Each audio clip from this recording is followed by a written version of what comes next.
الحمد لله رب العالمين اللهم صل على سيدنا ومولانا محمد وعلى آل سيدنا ومولانا محمد وبارك وسلم اللهم صل على سيدنا ومولانا محمد وعلى آل سيدنا ومولانا محمد وبارك وسلم اللهم صل على سيدنا ومولانا محمد وعلى آل سيدنا ومولانا محمد وبارك وسلم۔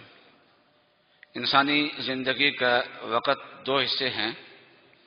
کچھ وقت انسان کا خلوت میں گزرتا ہے اور کچھ وقت دوسرے انسانوں کے ساتھ میل جول میں گزرتا ہے، جس کو ہم جلوت کہہ دیتے ہیں۔ تو خلوت بہتر ہے یا جلوت بہتر ہے؟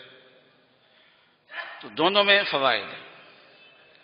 کسی حالت میں خلوت بہتر ہوتی ہے اور کسی حالت میں جلوت بہتر ہوتی ہے۔ انسان کو اللہ تبارک و تعالی نے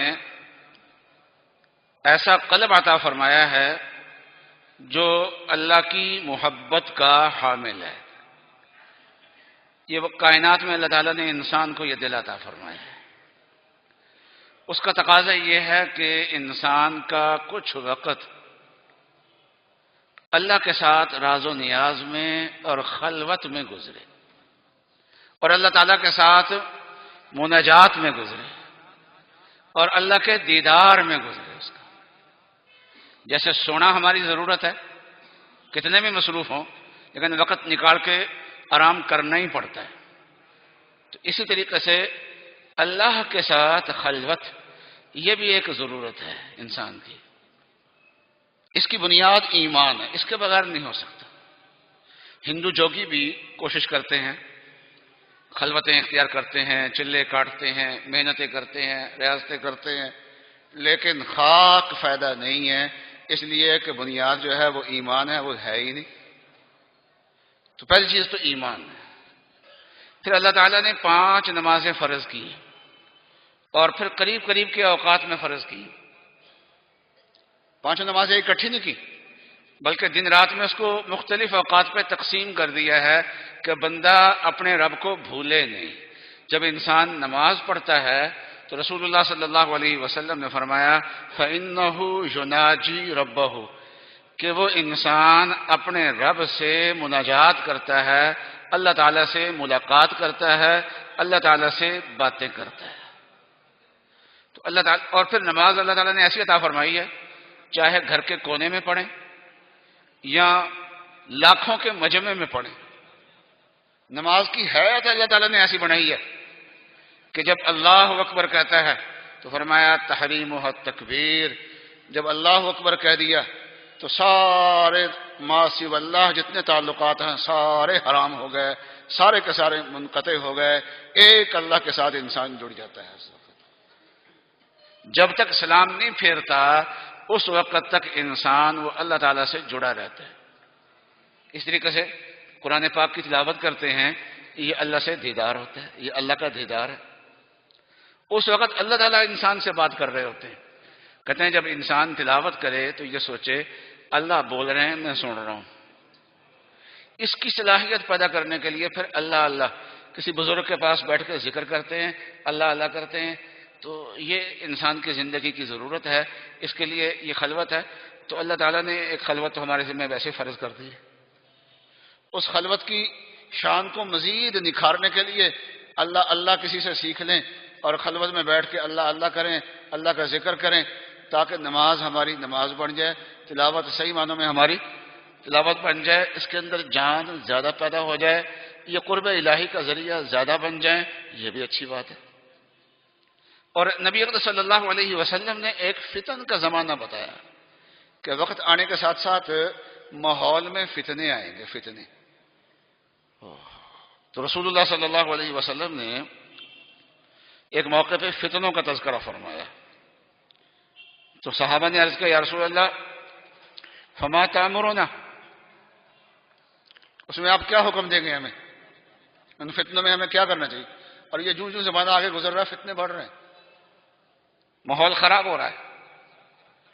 تو رسول اللہ صلی اللہ علیہ وسلم نے ارشاد فرمایا کونوا احلاس بیوتکم، تم اپنے گھر کی چٹائی بن جانا، گھر کا جو کارپیٹ ہے نا وہ بن جانا. جو گھر کا کارپیٹ ہوتا ہے وہ گھر سے اٹھتا نہیں ہے. مطلب یہ ہے کہ بلا ضرورت گھر سے نہ نکلنا، ضرورت کے لیے نکلنا، کام کاج کے لیے نکلنا، اس کے علاوہ نہ نکلنا.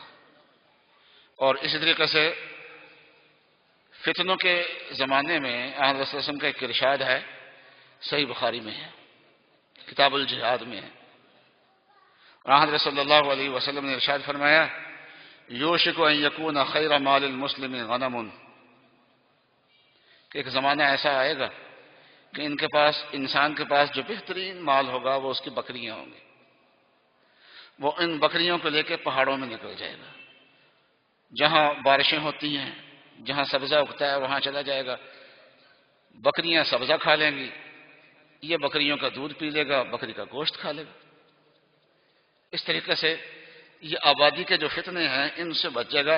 یفر بدینہ من الفتن، اپنے دین کو بچائے گا فتنوں سے انسان. صحابی نے سوال کیا بلکہ کہ من نجات یا رسول اللہ، یا رسول اللہ نجات کیا ہے؟ تو حضرت صلی اللہ علیہ وسلم نے ارشاد فرمایا، عملک علیک لسانک، اپنی زبان کو کنٹرول کر لو. ایک کام تو یہ کرو، زبان کو سنبھال لو. دوسرا، وَلْيَسَعْكَ بَيْتُكَ، تیرا گھر تیرے لیے کشادہ ہونا چاہیے. آدمی زیادہ گھر میں ہی رہے، باہر نہ نکلے. اور تیسری بات فرمایا کہ وَبْكِ عَلَىٰ خَطِيئَتِكَ، اپنی خطاؤں پہ رویا کرنا. تو باہر کا ماحول جب خراب ہو تو انسان گھر میں رہے، اور گھر میں رہ کے بالکل تنہا رہے یا کیا ہے لوگ مل جل کے رہے. تو اگر تو اللہ کا ذکر کر رہا ہے، اللہ کی یاد کر رہا ہے، تو پھر تنہائی بہتر ہے، ورنہ مل جل کے رہنا بہتر ہے. کیونکہ آج کے دور میں بالکل تنہائی میں بھی بڑے فتنے ہیں. اس میں شیطان آ جاتا ہے، برے خیالات اس میں آتے ہیں. تو ان فتنوں سے بچاؤ کا طریقہ یہ ہے کہ نیک صحبت انسان اختیار کرے. تو باہر کے فتنوں سے بچاؤ کیا ہے؟ گھر کو اختیار زیادہ کرے. اور بالکل تنہائی کے فتنوں سے بچاؤ کیا ہے؟ انسان نیک صحبت اختیار کرے. اور اگر ذکر اللہ کے ساتھ خلوت مل جائے تو اللہ تبارک و تعالیٰ کا بہت بڑا انعام ہے. تو خلوت اور جلوت یہ کبھی اچھی ہوتی ہے، کبھی بری ہوتی ہے. تو تنہائی بسا اوقات انسان کو برائی کی طرف لے جاتی ہے. اس لیے میرے والد صاحب فرمایا کرتے تھے کہ کوئی آدمی میرے والد صاحب سے ملتا اور کہتا ہے کہ مصروفیت بڑی ہے، اس کی وجہ سے میں آپ سے رابطہ نہیں رکھ سکا، مل نہیں سکا. فرمایا ٹھیک ہے، تم مجھ سے نہیں ملے، لیکن مبارک ہو آپ کو اگر آپ مصروف ہیں. آج کے دور میں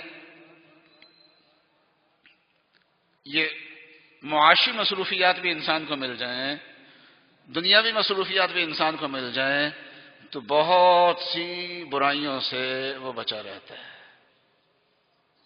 تو اس لیے آج کا دور اپنے آپ کو مصروف رکھنے کا دور ہے. ہاں، اللہ تعالیٰ ذکر و اذکار کی نوبت عطا فرمائیں تو وہ بہت بہتر چیز ہے، وہ اختیار کریں. ورنہ پھر یہ ہے کہ مصروفیت جو ہے وہ زیادہ بہتر ہوتی ہے. تو اللہ تعالیٰ ہمیں اپنے قرب عطا فرمائے، اپنی محبت ہمیں عطا فرمائے.